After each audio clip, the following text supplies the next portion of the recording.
Tara, samahan nyo na naman kami sa aming another day, another sleigh. Char! A few moments later.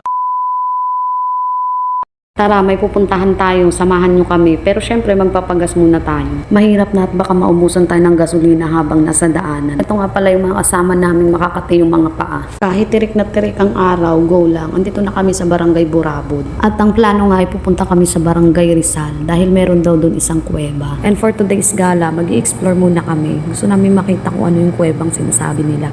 Dahil malamig nga raw doon. Malamig daw ang tubig at ang paligid. Ang minuto din ang itinakbo namin at eto nga, nandito na kami. Tayo sa tunnel. Sinabi din namin ito mga buling. Buti di natin sinama si mama.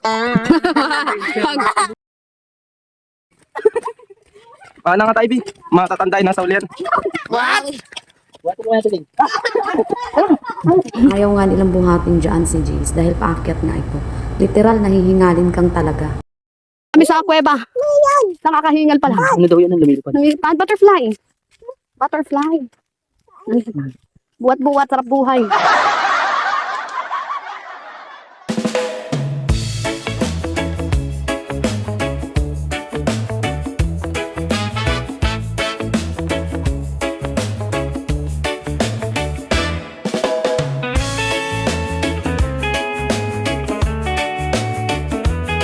A few moments later.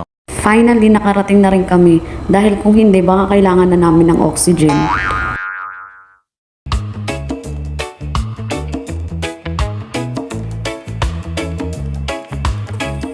Guys, nandito po tayo guys sa Lungib. So ayun guys, dito na po tayo sa tinatawag naming Man of Cave.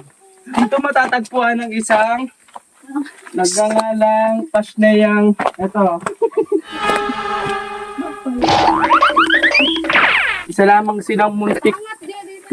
silang munting maliit na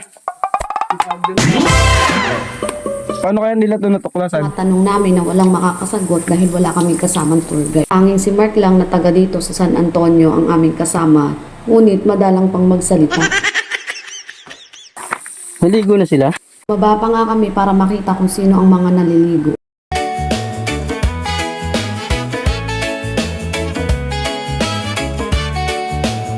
Habang papaba na nga kami, palamig na rin ang palamig yung lugar at padilim ng padilim ang paligid. Hindi ka pwedeng bumaba nang wala kang dalang flashlight. Napakaganda dito guys. Ang daming stalagmite, stalagamite.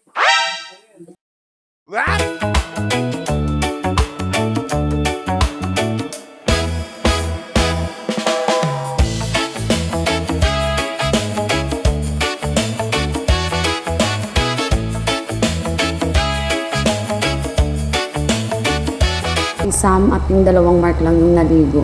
Dahil kami, yung iba namin kasama ay ayaw dahil sobrang lamig na talaga.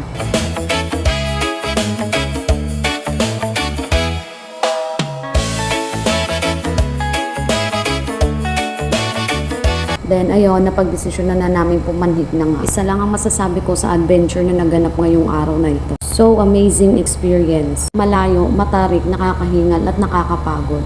Pero once na nandun ka na sa lugar na yun, talagang maa-amaze ka. Then marirealize mo na lang talaga, napakagaling talaga ni Lord. Kaya thank you Lord sa adventure na to ngayong araw. Masaya at ligtas ang bawat isa sa amin. Bukas po ulit Lord ha. Ikaw ang sentro ng kaganapan namin everyday.